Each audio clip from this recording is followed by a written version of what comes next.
start the panel with everybody giving a background of their angel group and some of the ways that they look at angel investing. And why don't we start at the end with John, and we'll come across John, Eric, Amin. Sure. Thanks, Carl. And thanks to Life Science Nation for organizing this event, this great day, and for having me participate in the panel. So I'm by background, I'm a physician, I'm a neuroscientist, and these days I spend my time doing healthcare and high-tech policy. And I've been angel investing for about 10 years now, and over that time I've probably invested with just about every type of syndicate you could imagine. And today I'm here representing Life Science Angels, which is one of the groups that I've invested with and continue to invest with, and Carl's also involved with the group. So LSA is a West Coast angel group. We've been around since about 2004, 2005, so about 10 years. Historically, based in Silicon Valley, so draw on the membership really from the Valley, as well as put money to work really in California companies, West Coast companies. And that's, over the last 10 years, has changed a little bit. Now we draw a membership that really comes from all over the country. These days I'm actually based in Washington, D.C. We have lots of people who are East Coast based and who fly in and call in for events. And we're also open to putting money to work across the U.S. If it makes sense to us. So we have, as an angel group, a very specialist focus. We are very, very focused on healthcare, and to us that means medtech, that means therapeutics, that means tools, platforms, and increasingly these days it means healthcare IT, selling into the enterprise, as well as consumer or patient-facing product. We are early stage investors, so we get involved at Series Seed or Series A. Although that's not a rigid rule, we're obviously very committed to supporting our private companies for as long as it makes sense, and as long as they need the support. We just did a Series D for a company that we supported for a long time, and actually we do some growth opportunities as well. This last year we did a crossover round in a company that we had not previously participated in, but which was known to many of us in the group. Right now we have about 40 companies in the portfolio, and that results from a steady state of about 4 to 5 new investments per year, as well as deploying capital into the existing portfolio. We have been doing this long enough and have had enough exits now for us to really start to generate comps and to try and to benchmark ourselves against other people in the asset class. And although that's not necessarily a straightforward process, we find that when you look at our multiples, we compare pretty favorably with our venture peer group, and depending on how you create the vintage class, we're certainly top half or top quartile, and we're very proud of that, and Carl alluded to that before. So we, in terms of what we look for, I'll leave that to the panel, but I would say on the, we have different strands within Life Science Angels, and I'm here, and we're here today talking about really the therapeutic and the tool side of things, and I will just say that we are very, very focused on understanding and mitigating the risk of an exit. That's really, we're not team focused, we're not technology focused, those have to be there obviously, but that's really where we spend most of our time, and I can certainly elaborate on that in the panel discussion. Thanks. I'm Eric Evans. I'm with Mass Medical Angels in Boston. We're on the executive committee. We're a group that invests strictly in the life sciences, in science and medical applications. We're, I think, a pretty sophisticated group. We bring to bear, I once counted in the room, I said, oh, how many MDs in the room, how many PhDs, and I added them up. There were more MDs and PhDs than people in the room. So we like to think that we can give a good, hard look at the science and the technology and the clinical aspects of various things. I am also involved with Launchpad Ventures in Boston. Launchpad is a little bit larger than Mass Medical Angels. We have 52 companies in the portfolio at Launchpad, and we invest a little more broadly. We consider ourselves a technology and investment company there, so it's not just healthcare, but also some other things. However, interestingly, Launchpad has a stronger geographic preference. It's quite important to Launchpad that the companies be close, whereas Mass Medical Angels invests more broadly geographically. In both cases, we're looking to put up to, let's say, $1 million into a round.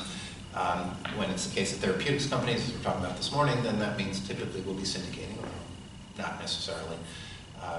But we find that entrepreneurs will sometimes ask me, gee, aren't you competing But no, there's more of an appetite for capital than there is capital competing, I think, for use.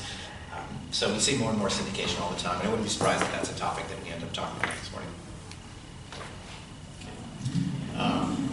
My name is Amit Kumar. I'm a member of the Band of Angels, representing them today.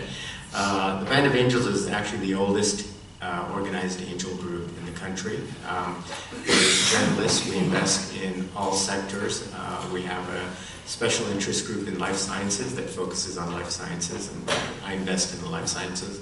Our process, similar to many of the other angel processes, is a series of screening steps that gets an entrepreneur or a company to a dinner where they present to 125, 130 highly motivated, relatively wealthy and successful investors who are interested in investing.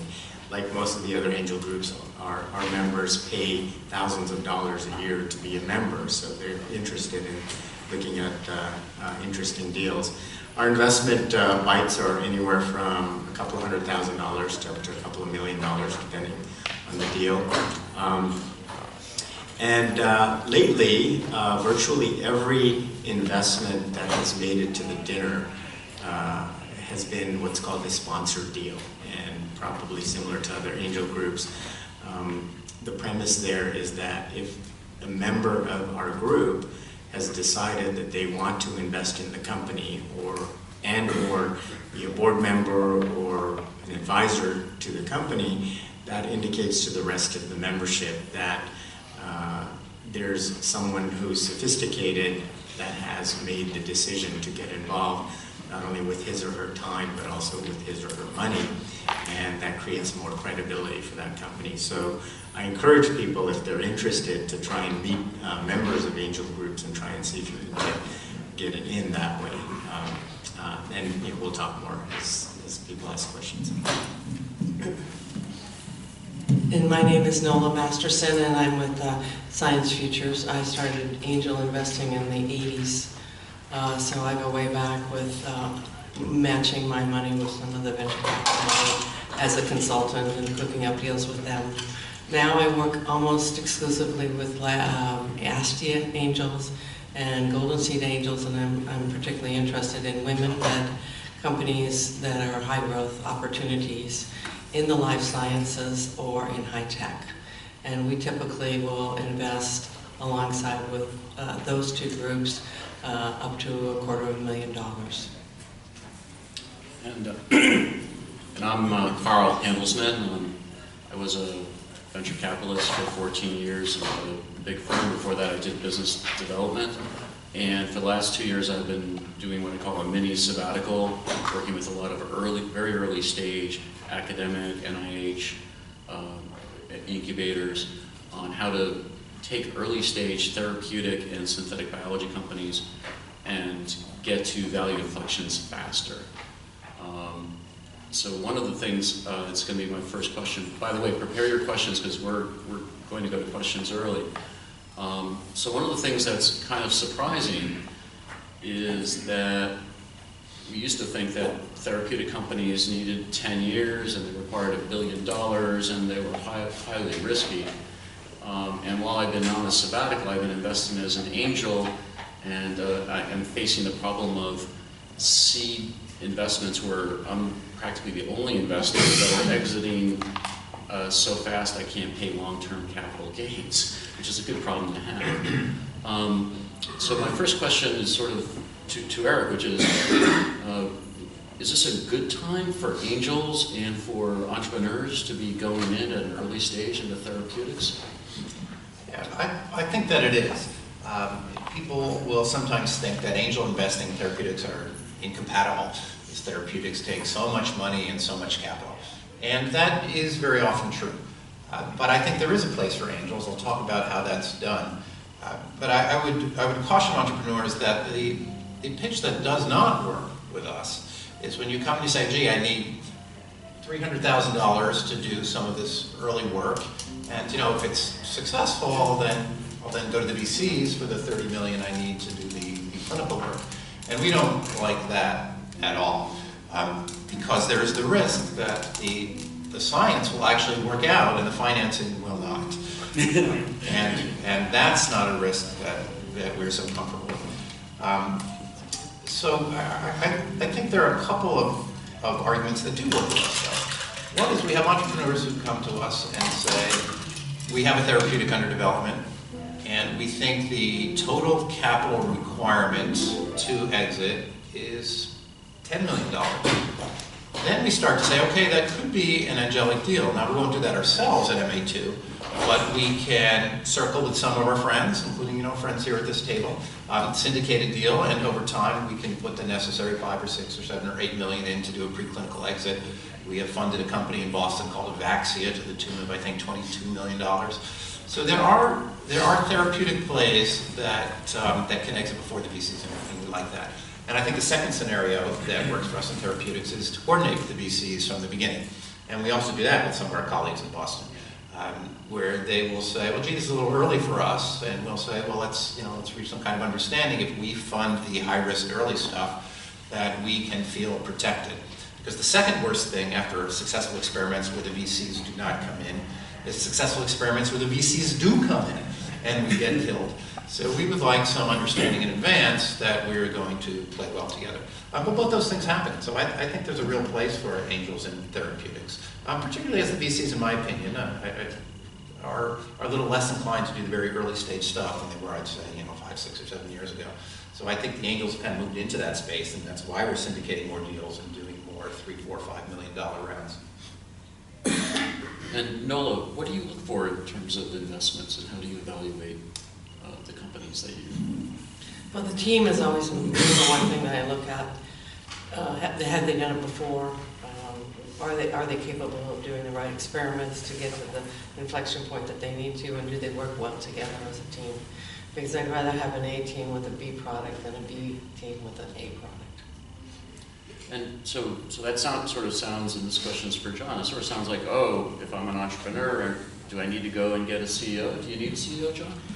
It's a good question. I think if you're gonna, if you need to get to tap institutional financing, absolutely. And you've got to have an A team in place, because that is the lens through which those investors are going to look at the opportunity. But much like Eric says, I think that as angels, at least both personally as well as through LSA, I'm very focused on those deals that disintermediate the VCs. I mean, VCs are incredibly helpful for certain types of deals and certain types of company builds, but there are plenty of things that can be, take a little bit of money, $1 to $2 million, that can create, as Carl says, a very rapid value inflection that is itself transactable, right? And we are very interested in structured deals, build-to-buy deals, things where if we can basically agree with the universe of potential partners or acquirers what technology milestones a company has got to hit for them to have something of value, we'd love to do those deals, because they're not huge deals, but they are deals where without any institutional money, you can find a buyer after a single round of financing, and you can get a very nice, although maybe a capped multiple, but certainly a downside protected multiple on your investment. And I agree with Carl in that there's a lot of these deals happening in the $10 to $50 million exit range, which people aren't collectively aware of, but which are making lots of money for small investors. And those are deals that have no institutional money in them. And I would say that in terms of the boom times we're in, which was I think Carl's initial opening comment, I think in many ways that's bad, because I think that there's so much capital in the ecosystem that we're seeing valuations driven way up by people who are not healthcare investors. We're seeing a real paucity of talent. If you have to hire talent, to your point, Carl, those teams are really hard to find, because you're going to end up giving up a whole lot of the company to the right team. But I will say that the flip side to that is that there are many actors out there who are potential acquirers. And that means even small, very small companies out there. And if you think about immuno-oncology, for example, that's a great space where you have companies that are themselves not in the clinic yet, that are way pre-revenue, and they're acquisitive for the right types of technology. So I think the universe of buyers is out there for the right type of deal.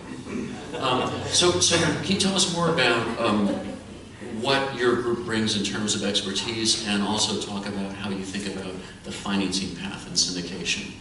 Yeah, I think one of the advantages of being in an angel group is that there is always someone within the organization that has expertise in a particular area. So whenever it comes to the group, there's always one or two people. And even if those people are not interested in investing because they have a lot of their net worth in that sector or whatever.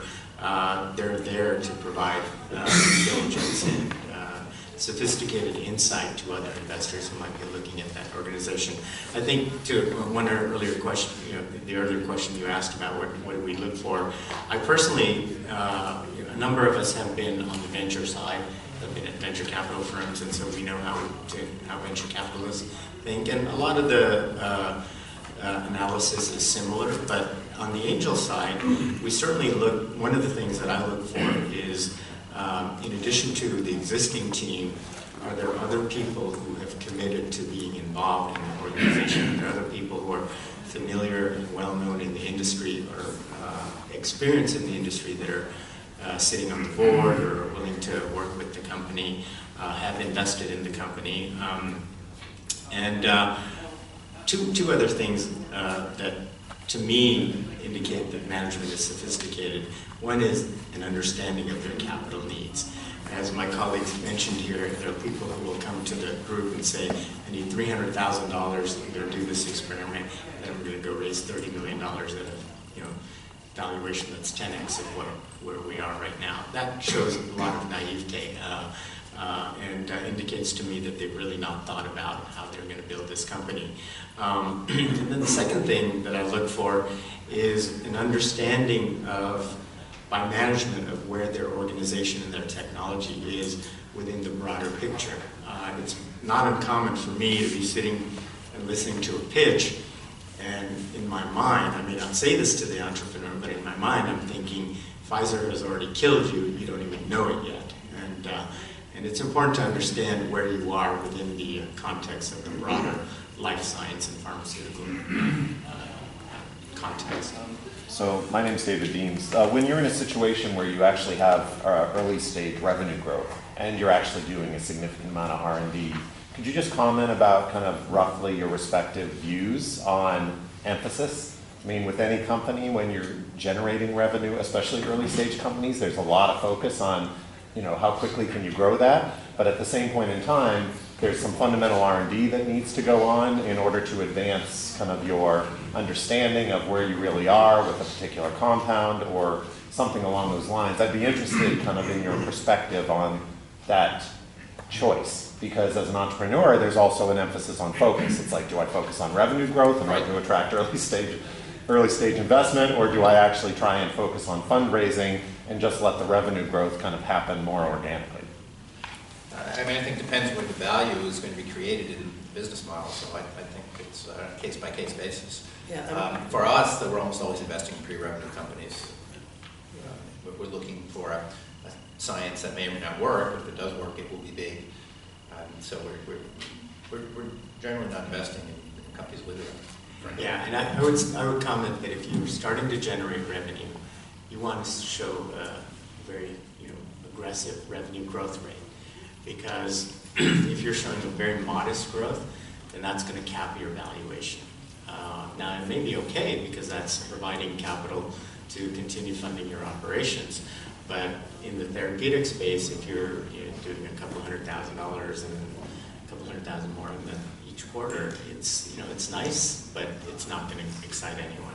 So if you're showing that hockey stick, you just keep doing it. Just keep that exponential growth. But if not, I think you can create value. yeah. Since this is a therapeutic session, usually if you have revenue growth, it's from a diagnostic that's pointing toward your therapeutic use, which is a nice add-on and might add to your valuation, but isn't the driver of the growth of the company. Yeah. Yes, I'm interested to know what the panel thinks about the following conversation. Obviously, pharma companies operate within a particular paradigm, and that paradigm has obviously been to some degree successful, but mostly unsuccessful, since the vast majority of compounds that go into clinical testing actually fail and never get to market. So my question is, if you're feeding off that paradigm, and obviously your main goal is getting return on your capital and investing in companies, but the question is, how do we get out of this kind of vicious circle of just feeding a system with the same sort of things that pharma companies want, but actually fail, And how do we get to truly disruptive technologies, which are actually going to get out of that and get us into something that is truly, has more of a chance of working, so to speak. So if we continue to sort of say, well, this is what pharma companies want, and therefore that's what we're going to deliver to them because that's going to give us a return, it doesn't really, at the end of the day, move the dial in therapeutics towards things that are really going to work, okay, particularly in complex. You got to get rid of the FDA. Sorry, my libertarian viewpoint. I'm fine with the FDA and regulation. So I think embedded in your question is actually part of the answer, is developing things that actually have much higher chance of success and a much higher, in a way of modifying a disease in a dramatic way. As entrepreneurs and investors, we're doing something totally different than pharma companies. And they actually want us to be part of the ecosystem. So as they've reconfigured and they're looking more towards academics and entrepreneurs to do the R, the problem is they're academics with deep expertise, but without the awareness of this is preclinically or at phase 1, this generates a lot of value because it's more disruptive, more powerful, has a higher chance of succeeding. Attrition's fine. In therapeutics, everybody accepts and understands that not everything's going to make it. Yeah, and I think we have, as investors, a very well-defined role to play. The success or failure that you're talking about is a long-term enterprise, and pharma drives that. We're not responsible for that. We basically address a very small piece of the innovation pipeline, which they've chosen for their reasons to externalize, right? And so we are helping grow companies that provide the front end to that process. What happens after that point is really out of our hands. But, there are a lot of constituencies in this whole drug development game, and the question you're asking has been asked by lots of companies, including the big pharma companies, big venture capital firms, and probably some angels as well.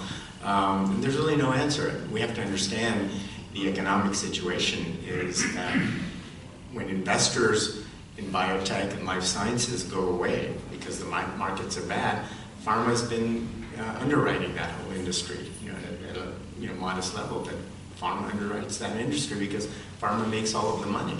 And they're set, the big pharma companies are becoming big distribution companies. Pfizer with 20,000 salespeople, you put a new product into that pipeline can do really well, whereas a small company can't. So I think small companies have to understand what they're good at, where they can create the leverage, and what they're not good at. Why invest to build a massive sales force when you can just go get it with Pfizer or Merck?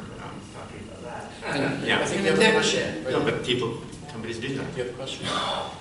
Yeah, so the development of a successful therapy is a long-term, very challenging process, very capital-intensive process involving millions, if not tens of millions, in some cases hundreds of millions of dollars to go from sort of beginning to end. The panelists, along the spectrum, there are opportunities for angel investors, and for institutional venture firms, and for corporate partners. And family offices. And other investors. Can the panelists cite specific examples where the process succeeded, and I've been afforded sort of favorable experiences for each of those players, where angel investors and institutional investors and corporate partners succeeded in working together, and where at each of those interfaces was a constructive and productive experience? Yeah, I can think one right away. Pleasure to see you. We funded a company called Innovation, an anesthesiology drug company, we at Mass Medical Angels. And we did that together with Atlas, with an understanding that we would fund some of the early animal work, and they would fund the early clinical work. And we built a company to sell it to the medicines company, which we did effectively. So it was a nice exit for all concerned. It was a nice sharing of risk and reward. And that was an exit we did this year. Yes. Hi, Neil Levin with the California Institute for Regenerative Medicine. John, you had mentioned disintermediating VCs, and I think we've seen sort of a trend towards new types of business models trying to do that. So crowdfunding portals, for instance, companies like Health Funding, I know LSA has a relationship with. Could you talk a little bit about how you interact with those and how you think about those in terms of sourcing deals and syndicating deals, and whether you see that trend growing in the future? I think it's an interesting area. You're right that we do have a relationship with Health Funder. I don't think we've done any deals yet with them, but I could be wrong. I think it's interesting, but I think it's early days. I think you have, I'm blanking on the, is Tadpole, are you familiar with Tadpole? Polygon, sorry. All become frogs. That's what I meant. So I think that's an interesting model. Not to call them out, I have no relationship with them. But the idea that you can create intermediates for doing this kind of thing. So you could say, hey, I just want to have a portfolio of Series A Alzheimer's focused therapeutics, right? And I'm going to take a portfolio approach as a small investor and hope to mitigate my risk that way. Now, it's very tough to do that as a direct investor, as an angel investor, but if you have the appropriate platform and the crowdfunding enables a piece of that, I think you can start to have even retail investors pick up pieces of that and attract a whole new type of investor and a whole new type of capital. And what is great about that, if it really works, is you can say to yourself, well, hey, I only want to be in a Series A deal. So if there's a market for these things, and if these platforms create those markets and create those secondary markets, I can stick it out for the Series A. And then once they go on and raise the next round, I'm out. And I think that gives people both the ability to diversify and take a portfolio management to what are otherwise extraordinarily risky investments. And it also lets them have earlier liquidity on some of these investments, which is another thing I think is important. That, again, is going to be a big deal to retail investors, and I think it's going to be very appealing to those crowdfunding type platforms. I think angel investors are already basically reconciled to the long event horizons and the capital needs and the illiquidity of these type of investments. That's why they're there, and I think that for those people, it may not change that much. An open question, I think, is going to be how do these institutional investors, how do angel investors, how do even non-accredited investors who might be on these crowdsourcing platforms, how do all those folks come into the same deals? I mean, that may be happening. I'm not aware of any deals in which it has. I certainly would steer clear of them at this point myself, because I think there's a tremendous amount of risk there bringing non-accredited folks into deals like this. But, it's an interesting area. Yes, in the back. Yeah, just following on the back of that question, my name is Mike from Geotana. How are you finding the SBIR programs or SBIR programs or any other government funding kind of meshes in with what you're investing in? There's no conflict with it, and we actually like to see people get non-dilutive financing to support their development of the product with SBIR. It's always been part of the investment look through to see if that's there, yeah. And if you can get more of that rather than less. I think it's a helpful program, and I should say I'm on a couple of study sections for SBIR programs. I will say though, and I hope there's nobody from NIH here, but I think that the B in the SBIR is not sufficiently emphasized. And what really concerns me about the process is, even though it's a valuable source of capital for these companies, there's not, these opportunities are not looked at with a business perspective. Really what the NIH does is convenes a study section of academic people to look at academic grants, and then as an afterthought, they look at the SBIRs. So I would say that for certain places inside NIH, you have companies that are very successful at getting SBIR funding that will never be commercially plausible, right? And indeed, there are companies that have had 10 grants or something, and they're just kind of mom and pop, in your garage kind of operations, one or two folks, and they just keep going forever and ever, and they don't really ever hit commercial viability. And that is fine with some of those institutes. It really depends on the institute. I think NCI is wonderful. I think they do a great job. I think Heart and Lung is really stepping up their game. I think the other institutes, can be pretty, leave a lot to be desired. And it's one of the things that I work on in my day job is to try and is get the SBIR program to up its game across the board at NIH to be much more healthy. Yeah, I've actually directly been involved working with the NCI and the NIH on some programs where they're actually working on emphasizing the B and giving entrepreneurs tools and access to expertise to actually become viable businesses. So I think they're getting much better. from IM Therapeutics. I was involved in a previous company, and we were angel funded, and each of the angels invested individually, although they were oftentimes part of the group. And so over time, we ended up with maybe 20 or 30 different shareholders. And that became over time somewhat of an administrative group. So I'm curious, the groups that you represent, do you pool the investment and invest in one vehicle, or do you just let your folks invest individually into the companies? It's both. Individuals make their own decisions, and in our group we have a number of special purpose entities, LLCs, that invest together to, they pool their investment. That enables the group to have a board seat or other access. I personally like to invest myself. Others, so it's all flavors. We use both models too. Yeah. What drives you to go one way or the other? Well, I think it's respect for the company. I mean, we want to avoid the problem that it sound like you have with, a cap table that has a lot of small entities in it. I mean, nobody wants that, and it certainly makes life difficult as you go on. The flip side is, and by the way, at LSA, we do everything through an LLC, so we form and administer the LLC, so there's a line item on the cap table if we come into a deal. I think the flip side of this, as Eric and I were just talking about, is that you realize that in the background, obviously, those angel groups are having to pay for and administer the LLC themselves. So there are costs that you engender. If you have an LLC that basically is, goes on for 10 years, you've got to basically, figure out who pays for the K1s and do all that kind of stuff. So that would be, I think, one of the downsides. And I think the other downside is, as we just heard, is a lot of us want flexibility around our pro rata. So for example, if I know that I can take my pro rata and I come into a deal reserving capital for 1 or 2 rounds that come up afterwards because I know that's what's going to take, I want to be able to take my pro rata. I don't want the rest of my group to think out and me not to get out. What we do a lot of times is, rather than invest directly in shares of the company, we'll do a convertible debt, and then that will convert to the shares of the next round, so that we hold those. Rob Wright with Life Science Leader Magazine. So John, on your point on being a long-term investor, I recently spoke to Peter Hackett, the founder of Ironwood Pharmaceuticals, current CEO.